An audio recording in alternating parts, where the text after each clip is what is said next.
Dans cette capsule, on va voir l'algorithme AC3. Alors, on a vu jusqu'à maintenant que c'était possible d'incorporer des heuristiques qui sont générales dans l'algorithme de Backtracking Search. On a trois types d'heuristiques. On a des heuristiques sur comment est-ce qu'on choisit la prochaine variable. C'était la méthode var non assigné. Des heuristiques sur comment est-ce qu'on choisit et comment est-ce qu'on ordonne en fait les valeurs assignées pour la variable choisie. Donc, c'était la méthode valeur ordonnée dans notre pseudocode. Et on a vu un algorithme d'inférence, c'est-à-dire un algorithme qui permet de détecter les assignations qui sont conflictuelles et les détecter d'avance, et qui permet aussi de réduire les domaines des variables non assignées pour accélérer la recherche. Alors, ce qu'on va voir, en fait, c'est un autre algorithme d'inférence qui va être un peu plus puissant. Donc, l'algorithme de forward checking, il marche quand même plutôt bien, il est assez simple. Et ce qu'on a vu, c'est qu'il propage l'information sur les contraintes entre les variables assignées vers les variables qui ne sont pas encore assignées. Cependant, il ne détecte pas s'il n'y a pas actuellement des conflits qu'on va appeler des conflits locaux entre les variables qui ne sont pas encore assignées. C'est-à-dire qu'à chaque fois, on vérifie est-ce qu'on a détecté un conflit entre une variable non assignée et une variable assignée, mais pas entre les variables non assignées elles-mêmes. On a un exemple ici. Imaginons qu'on fait de la recherche Backtracking Search. On est rendu ici dans notre recherche et on a ces domaines-là qui ont été mis à jour là, avec l'algorithme de forward checking. Donc, actuellement, forward checking ne nous dit pas d'arrêter la recherche. Cependant, on remarque que si on considère la paire de variables NT et SA, donc on a leur domaine juste ici. En fait, NT qui est ici, et SA sont des variables qui correspondent à des états qui partagent une frontière juste ici. Donc, ils ne doivent pas prendre la même valeur. Cependant, dans leur domaine, on voit que les seules valeurs que les deux variables peuvent prendre, c'est exactement la même valeur, c'est-à-dire bleu. Donc, à ce moment-ci, en fait, on aurait pu arrêter la recherche tout de suite, puisqu'on sait qu'on ne pourra jamais résoudre ce problème-là en faisant d'autres assignations de variables à des valeurs. Et donc, ce qu'on va voir, c'est un algorithme d'inférence qui va propager l'information sur les contraintes entre les variables non assignées et qui va permettre justement de vérifier localement s'il n'y a pas des conflits entre des variables qui n'ont pas encore été assignées. Et donc, c'est l'algorithme AC3, c'est ce qu'il va faire, c'est l'algorithme qu'on va voir dans cette capsule. Alors, l'algorithme AC3, c'est un algorithme de arc consistency. Donc, c'est un type, là, une façon de faire la propagation de contraintes qui est plutôt simple. L'idée, c'est de vérifier la compatibilité entre des arcs, c'est-à-dire des relations de deux contraintes, la compatibilité des contraintes entre deux variables. Donc, je vais définir tout de suite ce que je veux dire par un arc qui est compatible. Donc, si on a un arc x vers y, où x et y sont des variables, on va dire qu'il est compatible, l'arc est compatible si et seulement si, pour chaque valeur x de la variable grand X, il existe au moins une valeur permise y pour la variable grand Y. Okay? Donc, c'est la définition d'un arc qui est compatible. Et dans un algorithme de arc consistency, ce qu'on va faire en fait, c'est qu'à chaque fois qu'on va faire des assignations, on va modifier les domaines des variables afin de s'assurer que tous les arcs entre deux variables sont compatibles. Donc, pour l'ensemble des variables non assignées, on va prendre l'ensemble des arcs. Donc, ça veut dire que si on a une contrainte comme ici entre WA et NT, on va s'assurer que l'arc de WA vers NT et de NT vers WA est compatible. On va faire ça pour l'ensemble des contraintes et spécifiquement l'ensemble des paires de variables qui partagent une contrainte. Alors, on a un exemple ici d'un arc de la variable SA vers la variable NSW. Et là, la question, c'est de savoir est-ce que l'arc en question est compatible. Dans ce cas-ci, il est compatible. Pourquoi? Pour la seule valeur possible de SA qui est bleue, en fait, on a une variable, donc c'est le Y ici, pardon, on a une valeur qui correspond au Y ici et qui est rouge dans ce cas-ci, qui permet d'assigner SA à bleu. Donc, en d'autres mots, c'est possible pour moi d'assigner SA à bleu puisque je pourrais assigner NSW à rouge. Donc, à cause de ça, cet arc-ci de SA vers NSW est compatible. Je vais enlever un peu d'encre pour que ce soit plus clair. Regardons un autre arc. Donc, dans ce cas-ci, l'arc de NSW vers SA. Dans ce cas-ci, il n'est pas compatible. Pourquoi? Parce qu'il y a une valeur x, petit x, donc dans ce cas-ci, c'est la valeur bleue pour la variable NSW, qui est telle qu'il n'existe aucune valeur de la variable SA qui permet de satisfaire la contrainte. Donc, ce n'est pas possible pour moi d'assigner NSW à bleu, puis d'assigner SA à une de ces valeurs possibles. La seule valeur possible, c'est bleu, puis je ne peux pas avoir NSW est bleu et SA est bleu. Donc, l'arc n'est pas compatible. Alors, ce que je vais faire dans l'algorithme AC3, c'est que je vais changer le domaine de NSW pour que l'arc devienne compatible. La façon de faire ça, c'est de simplement enlever bleu de son domaine de valeur permise. Alors, si je fais ça, bien, dans ce cas-ci, il reste juste rouge comme valeur possible de NSW. Et si j'assigne NSW à rouge, je pourrais assigner SA à bleu et je satisferais la contrainte entre les deux. Donc là, l'arc est rendu compatible. Et je continuerai comme ça à itérer sur tous les arcs possibles entre les variables non encore assignées. Remarquez cependant qu'avant, quand j'ai fait la comparaison, quand j'ai vérifié l'arc de SA vers NSW, j'ai supposé que le domaine de NSW contenait rouge et bleu.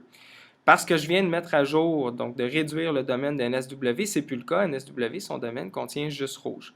Alors en fait, dans l'algorithme AC3, je vais devoir m'assurer de reconsidérer cet arc-là, de le revérifier parce que le domaine de la variable NSW, la variable vers laquelle l'arc pointe, a changé. Dans ce cas-ci, on est chanceux en changeant le domaine de NSW, en enlevant bleu. En fait, on a encore que l'arc de SA vers NSW est valide puisque rouge est resté dans le domaine. Donc, ça me permet d'assigner ça à bleu en assignant NSW à rouge. Ça veut dire que l'arc est encore compatible. Donc, l'algorithme AC3 continuerait à itérer sur tous les arcs possibles. Supposons qu'à l'itération suivante de AC3, on arrivait à cet arc-ci. Dans ce cas-ci, le changement au domaine qu'on ferait, ça serait d'enlever rouge, puisque je ne peux pas assigner V à rouge, parce qu'un NSW peut seulement être assigné à rouge. Donc, dans ce cas-ci, on aurait une incompatibilité. Alors, je vais enlever rouge du domaine de la variable V. Par contre, je peux garder vert et bleu, puisque en assignant NSW à rouge, je peux assigner V à vert ou V à bleu. Et je continuerai comme ça. Donc, supposons que je considère maintenant l'arc de SA vers NT. Dans ce cas-ci, j'observe que je ne peux pas assigner SA à bleu, puisqu'il n'existe pas de valeur de NT qui me permet d'assigner SA à bleu. Donc là, je devrais enlever de son domaine la valeur bleue. Et là, l'algorithme AC3 détecterait que j'ai un domaine qui est rendu vide, donc j'ai détecté un conflit. Et donc, mon algorithme d'inférence va retourner cette information-là, va retourner un booléen qui va indiquer qu'il y a un conflit qui va arriver éventuellement, qui est impossible de résoudre. Et donc, la recherche de backtracking search pour arrêter là et reculer vers, par exemple, en considérant une nouvelle assignation de ma variable ici, l'assigner plutôt que l'assigner à vert, je pourrais l'assigner à bleu ou à rouge dans ce cas-ci. Alors voici de façon un peu plus formelle comment fonctionne l'algorithme AC3. Donc AC, c'est pas Arc Consistency. 3, c'est parce qu'il existe différentes versions. Donc nous, on va regarder la version AC3. Alors, ce qu'on fait dans l'algorithme AC3, on commence par construire une file de tous les arcs possibles entre les paires de variables qui partagent une contrainte. Donc, pour simplifier ici, j'ai supposé qu'il existe une fonction arc du CSP qui prend mon CSP, qui me retourne toutes les arcs entre mes variables. Ensuite de ça, je vais itérer sur... En fait, je ne vais pas seulement itérer sur la file des arcs, mais je vais itérer jusqu'à ce que jusqu'à ce que fil arc devienne vide. Donc, tant aussi longtemps que fil arc n'est pas vide, je vais continuer à itérer sur ce qui est contenu par fil arc. Et à chaque itération, ce que je fais, c'est que je prends le premier élément de fil arc. Donc, dans ce cas-ci, un arc, c'est en fait ma première variable xi qui pointe vers la variable xj dans mon arc. Donc, xi, xj, ça voudrait dire que j'ai un arc xi vers xj. Ensuite de ça, je vais appeler la fonction révisée pour xi et xj en spécifiant également la configuration de mon CSP. Donc, c'est la même fonction révisée qu'on avait vue dans une capsule précédente.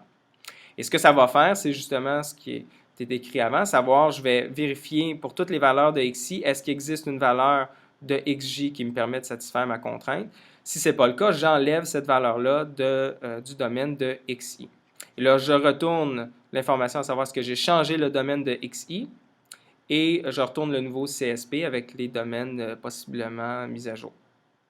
Si le domaine de xi a changé, eh bien là, comme j'avais dit avant, premièrement, je commence à vérifier est-ce que le domaine de xi est rendu vide, un peu comme dans forward checking, on fait la même chose. S'il est vide, dans ce cas-ci, je retourne faux, c'est-à-dire je retourne l'information à savoir qu'il y a un conflit qui est détecté et ce qui va faire que Backtracking Search va faire un backtrack, va reculer.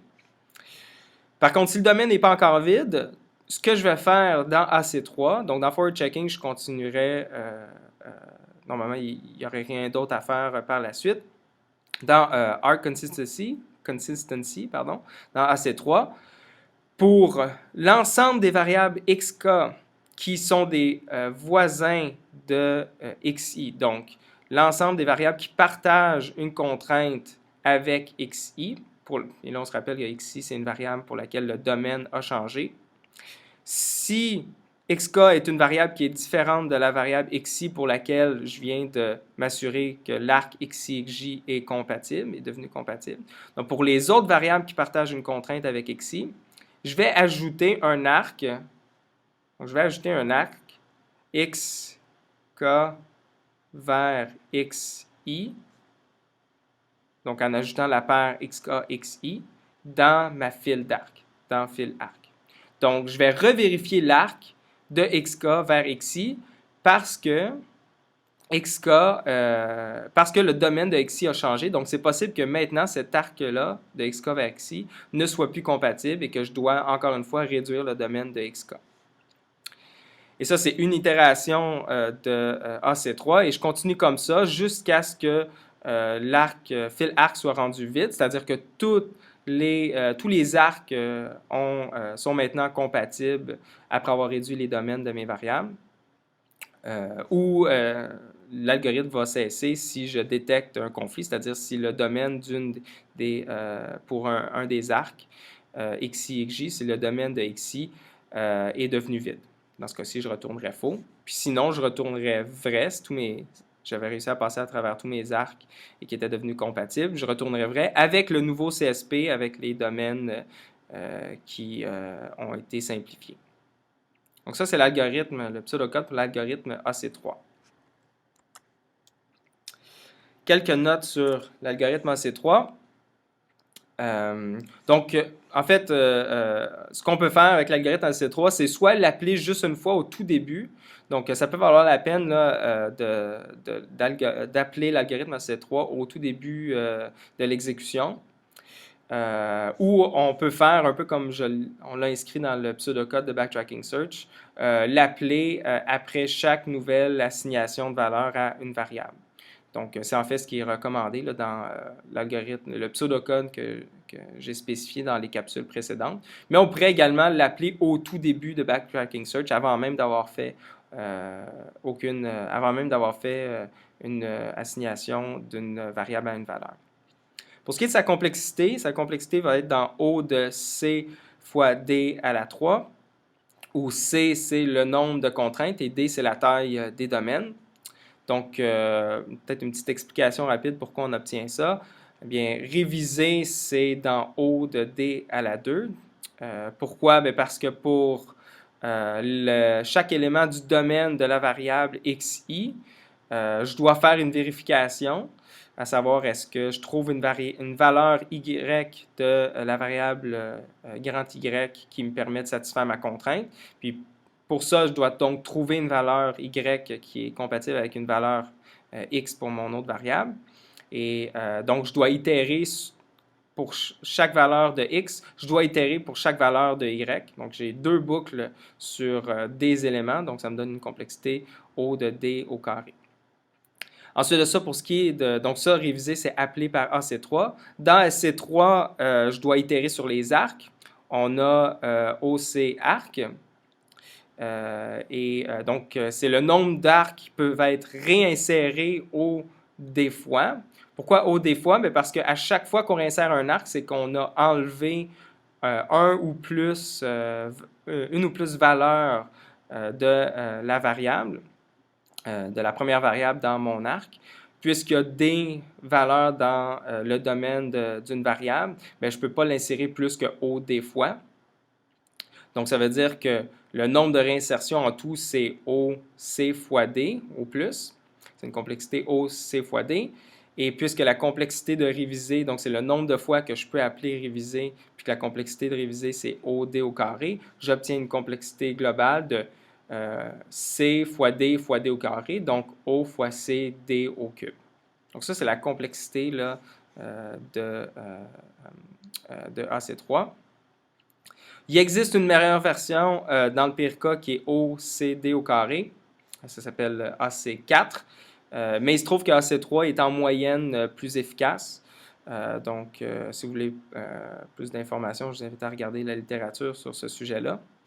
Et j'ajouterais pour terminer que si vous regardez dans la section 6.3 du livre de Russell et Norvig, vous allez voir qu'il y a certains problèmes de satisfaction de contraintes où on a une structure particulière sur les contraintes qui est possible d'exploiter. Donc, il y a certains graphes de contraintes qui peuvent avoir une structure simple comme un arbre, et c'est possible d'exploiter la simplicité de la structure pour avoir des améliorations qui sont parfois exponentielles. Donc, améliorer le temps de calcul exponentiellement là, pour ce type de problème-là, c'est quelque chose qu'on ne verra pas dans les capsules ici, mais que vous pouvez en apprendre plus en consultant la section 6.5 du livre de Russell et Norvig.